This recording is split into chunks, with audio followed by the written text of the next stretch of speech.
시작. 가정 3 전진으로 세우라. 한번 따라합시다. 축복으로 세우라. 그래서 우리가 믿음의 조상 아브라함이 되고자 하는 거예요.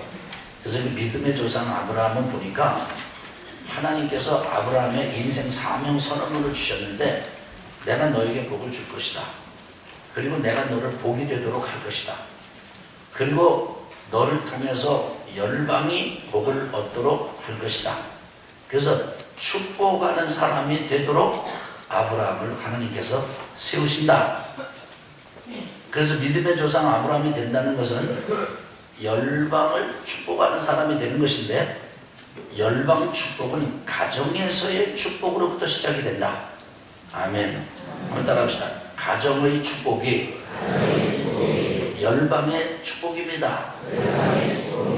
그래서 우리 부모들이, 우리 성도들이 다 지금까지 우리가 어떻게 신앙생활을 해왔든지 간에, 어떤 삶을 살았든지 간에, 이제부터는 우리가 축복하는 가정, 축복하는 어른이 되어야 되겠다. 아버지가 되고 어머니가 되어야 되겠다.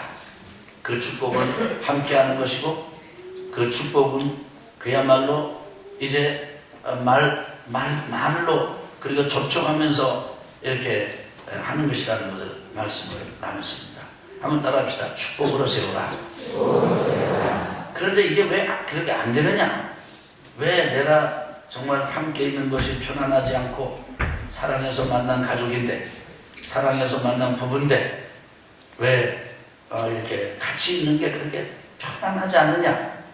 왜 말이, 또 그리고 왜 중심이 그렇게 되지 않는가? 왜 그렇게 접촉하는 게 이렇게 편안하지 않는가? 그것은 부모의 영향, 조상의 영향, 지금까지 살아온 삶의 영향으로부터 우리가 벗어나지 못해서 그렇다. 그러니까 이제 떠나야 된다. 한번 따라합시다. 떠남으로 세우라.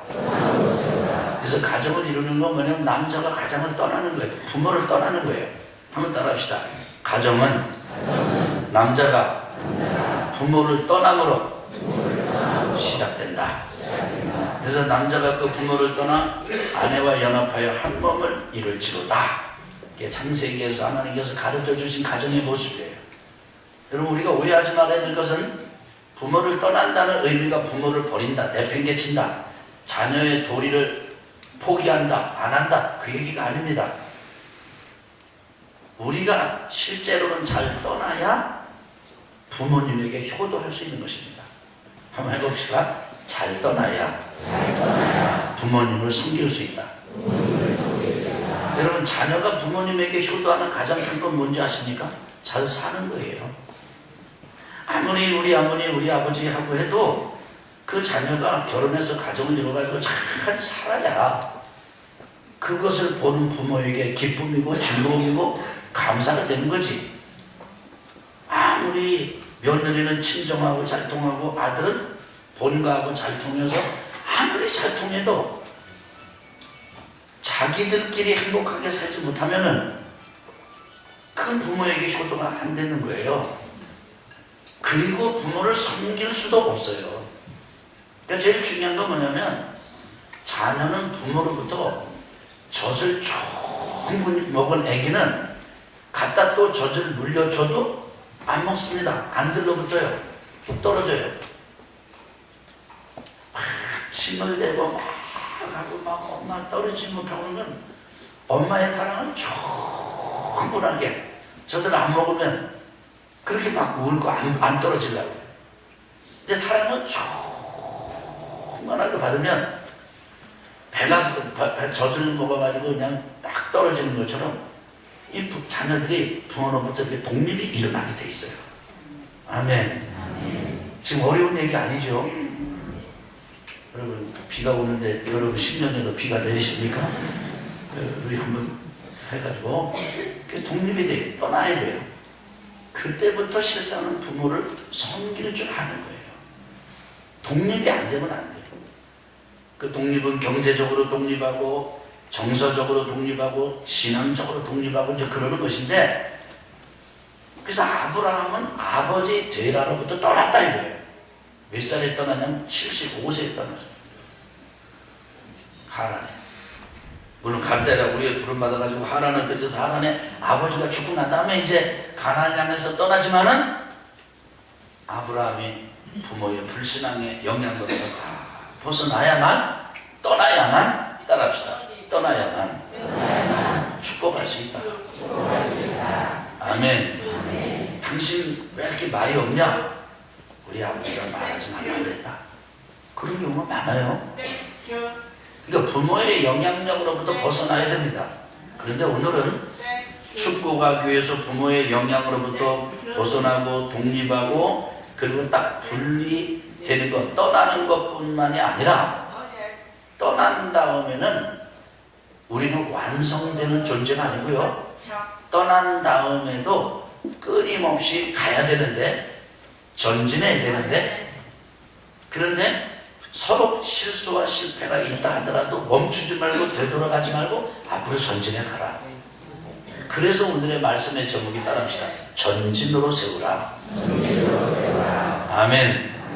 뭐 감으로 세우라 이렇게 하면 좋은데 감이 또 먹는 감도 있고 떠나가는 감도 있고 이게 좀 그래요. 이게 단어를 고르다가 제가 전진이라는 단어를 골랐어요. 한번 따라합시다. 전진. 복음성가에도 그런 게 있어요. 전진하여라 넣는데 한번 옆에 그리고 그 다음에 앞에 우리 뒤에 우리 위에 어떤 어려움이 오더라도 우리 신앙인은 전진해야 된다. 앞으로 나가야 된다. 그래서 가정을 축복하는 믿음의 조상 아브라함이 우리가 되려면은 전진해야 된다. 자, 같이 한번 오늘 본문의 말씀 같이 읽어보겠습니다. 창세기 12장 4절로부터 5절입니다. 시작. 이에 아브라함이 여호와의 말씀을 따라갔고 롯도 그와 함께 갔으며 아브라함이 하란을 떠날 때 75세였더라.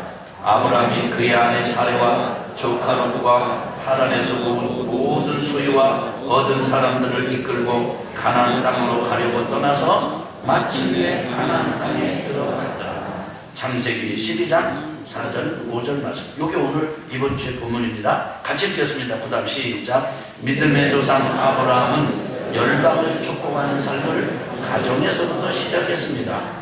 그러기 위해서는 아버지 데라의 영향력으로부터 벗어나야 했습니다. 하나님께서 본토 친척 아비집을 떠나라고 명령하신 뜻이 거기에 있습니다.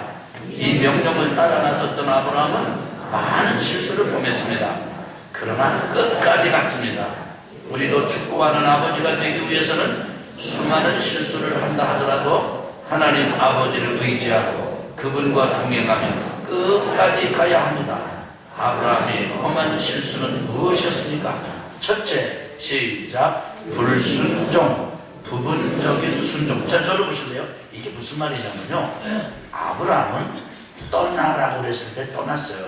위대한 순종이에요. 그런데 아브라함의 순종은 완벽하지는 않았습니다.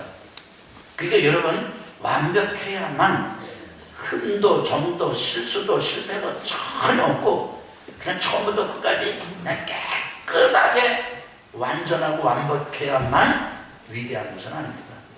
사실 우리 사람의 위대함은 어디에 있습니까? 노력하고 불완전함에도 불구하고, 노력했음에도 불완전하지만 그 불완전함에도 불구하고 계속 가는 데 있습니다. 하나님께서 떠나라 그러니까 아브라함이 떠났어요. 위대한 순종입니다. 그런데 아브라함의 위대한 순종에는 엉뚱한 곳에서 불순종한 영역이 있었어요. 그래서 본토 친척 아비집을 다 떠나라 그랬는데 인정에 매여가지고 조카 롯을 데리고 떠납니다. 이것 때문에 아브라함은 나중에 대가를 치고요. 조카와 이 가정 분란이 일어나고, 그래서 선택권을 먼저 주고 떠나보내지 않으면 안 되는 대가를 지불하게 됩니다. 그래서 저는 이런 아브라함의 부분을 이름을 붙이기를 부분적인 순종. 아브라함의 불순종은 부분적인 순종한 데 있다. 그렇게 이해를 하고 표현을 그렇게 했습니다. 저는 아브라함이 이렇게 멋진 순종을 했음에도 불구하고 부분적인 순종으로 인해서 불순종하고 실수한 부분이 있었다는 점에 대해서 시험에 드는 게 아니라 오히려 위로가 되는, 위로를 받고 있는 제 자신을 발견했습니다.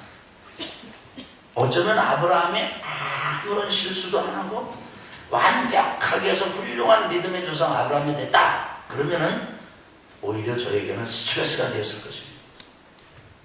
그런데 나처럼 실수하고 나처럼 부족한데도 아브라함의 위대함은 그렇게 온전하지 못하고 실수가 있고 실패가 있었음에도 불구하고 끝까지 간대 있구나.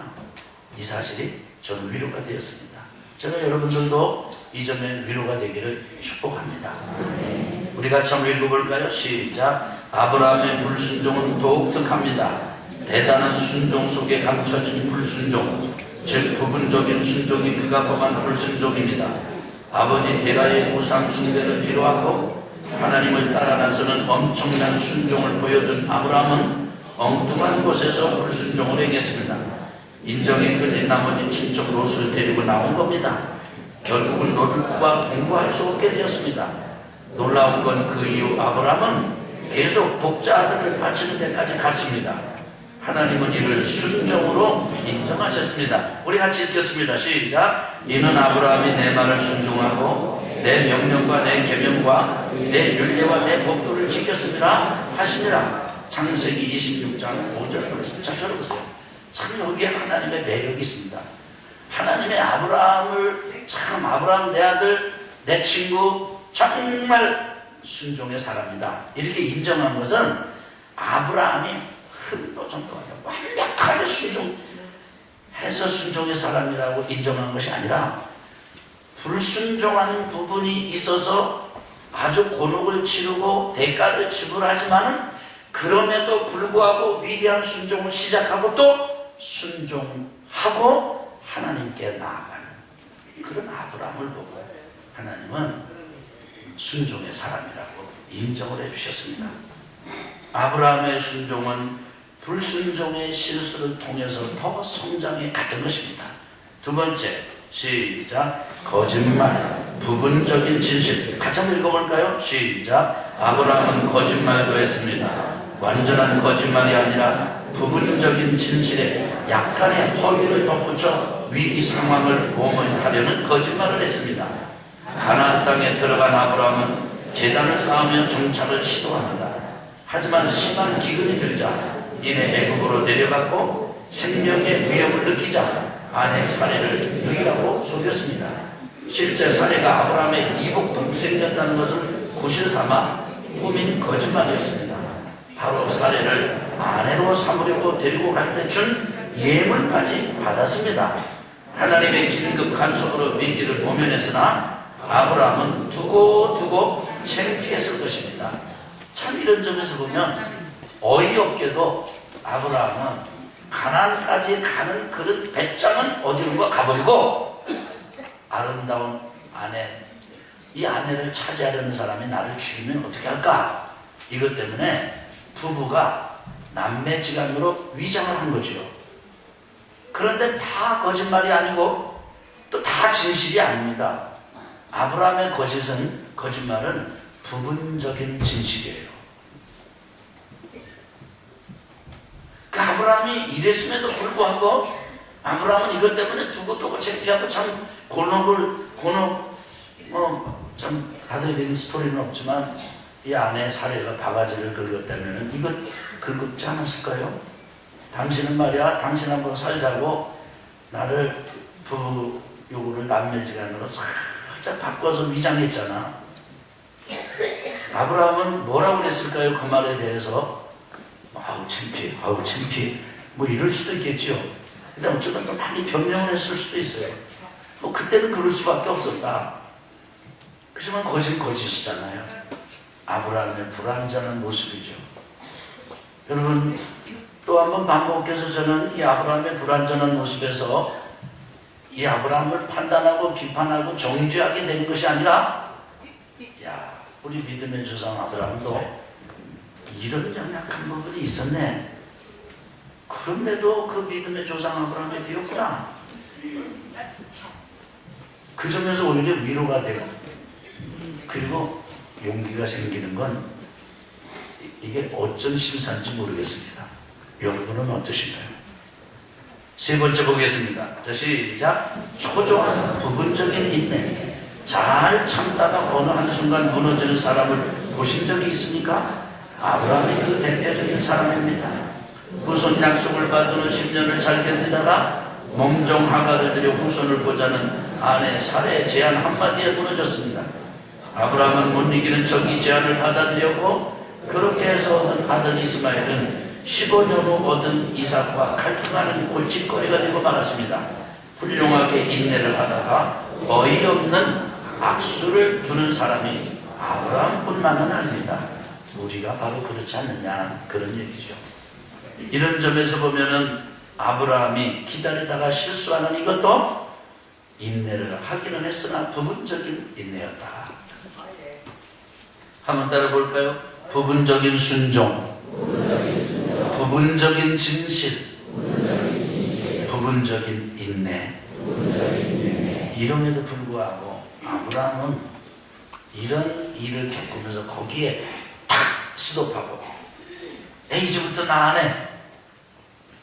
그리고 되돌아가 버렸다든지 하나님을 섬기는 삶을 포기한 것이 아니라 이런 인간적인 실수와 실패를 넘어서도 한번 따라합시다. 계속 갔다. 끝까지 갔다. 아멘.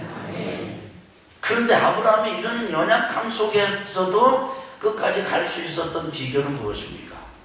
아브라함의 강단에 있지 않습니다. 이렇게 휘청휘청하는 아브라함을 붙잡고 가시는 하나님의 초자연적인 은혜에 있었습니다. 같이 한번 읽겠습니다. 결론입니다. 시작. 하나님의 초자연적인 은혜를 믿으십시오. 다시 한번요. 시작. 하나님의 초자연적인 은혜를 믿으십시오. 같이 읽겠습니다. 지금까지 살펴본 실수가 아브라함에게 없었더라면 얼마나 좋았겠습니까? 그러나 아브라함의 위대함은 이런 실수 속에서도 중도에 멈추지 않고 계속 믿음의 삶을 살았다는 데 있습니다. 이렇게 이런 흠과 실수 속에서도 아브라함의 믿음의 조상이 될 수 초자연적인 하나님의 은혜입니다. 하나님께서 특별하고도 초자연적인 은혜를 베푸셔서 아브라함을 끌고 가셨습니다. 그 속에서 화가 변하여 보게 되었습니다. 하나님 아버지께서는 이 은혜를 오늘 우리에게도 베푸십니다. 그러므로 하나님의 돌보심을 믿고 실수하고 넘어진다 할지라도 믿음의 길을 결코 멈추어서는 안 됩니다. 다시 일어나야 합니다. 계속 가야 합니다. 때가 되면 하나님의 손 안에서 변화된 우리 자신과 가정을 발견하게 될 것입니다. 아멘. 사랑하는 성도 여러분, 오늘이 부활주일입니다. 예수 그리스도 십자가 지시고 피 쏟으시고 물 쏟으시고 육신의 생명 다 내어주시고 돌아가신 바 되어서 장사 지낸 지 3년 만에 무덤에서 부활하시고 그리고 다시 살아나신 그 예수 그리스도의 부활을 기념하는 절기입니다. 부활하신 예수 그리스도 그분은 악한 원수마귀 사단의 권세를 깨뜨리셨고 귀신들을 제하셨습니다. 저주와 흉악한 결박을 끊으셨습니다. 이것이 오늘 우리가 절기를 지키는 중심입니다. 그런데 저는 그것만 반복하는 것만으로는 충분하지 않다고 믿습니다. 그 부활의 새 생명이 여러분과 제게 들어와서 내가 복이 되고 나를 만난 사람들이 복이 되고 그래서 내 배우자가 행복하고 내 자녀가 행복하고 우리 가정을 통해서 하나님의 복이 흘러가서 우리 가정을 통해서 열방이 복되는 그런 삶으로 나아가는 것. 그래서 우리가 부활하고 그리고 우리의 가정이 부활하고 죽음을 이기고 어둠을 이기고 저주를 끊어버리고 새롭게 되는 것. 저는 이것이 오히려 더 부활절의 중심이고 그리고 핵심이라고 믿습니다. 그래서 오늘 계속해서 이 말씀을 여러분과 함께 나누면서 부활절을 지키고 있습니다. 아브라함을 얘기한 것은 아브라함에게 있는 것이 아니라 그런 아브라함을 끌고 가신 하나님 아버지께 있었습니다. 여러분과 저도 똑같습니다. 오늘 여러분과 제가 여기에 이른 거 하나님 아버지께서 끌고 오셨어요. 붙잡아 주셨어요. 앞날도 그렇게 하실 거예요. 참 이상한 거죠. 야, 내가 이제 내 아내를 사랑해야지. 내 남편을 사랑해야지. 내 자녀를 축복해야지. 그리고 참 가치 있는 시간을, 그 다음에 또 따뜻한 말, 그 다음에 따뜻한 접촉을 하려고 그러는데요. 그때 참 거절을 안 당하신 분, 거절을 당하지 않으셨다면 여러분 참 복 있는 분이세요. 거절 당할까봐 아예 손도 못 내밀어 보신 분들이 꽤 계시고 어렵죠. 그런데 이제 거절을 넘어가지고 어느 정도 잘 나갔어요. 근데 어느 순간 옛날 기질이 다시 한번 올라왔어요.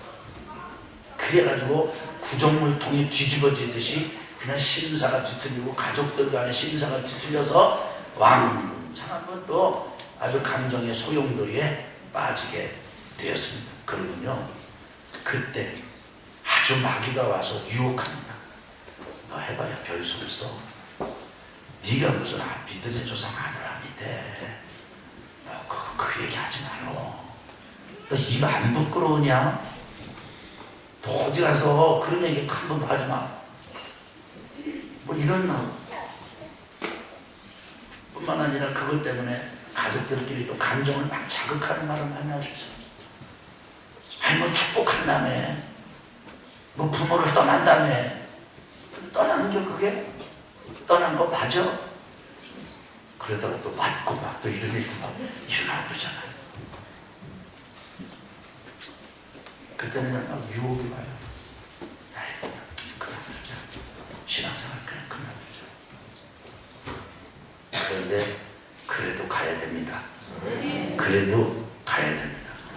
사실 여러분과 제가 지금까지 온 거는요, 그 은혜가 있어서 지금까지 온 거예요. 바라기는 여러분과 제가 계속해서 아브라함처럼 예수님의 손을 붙잡고 전진 떠났으면 끝까지 가는 믿음으로 가정을 세우는 복된 성도님들 되시길 주의 이름으로 축원합니다.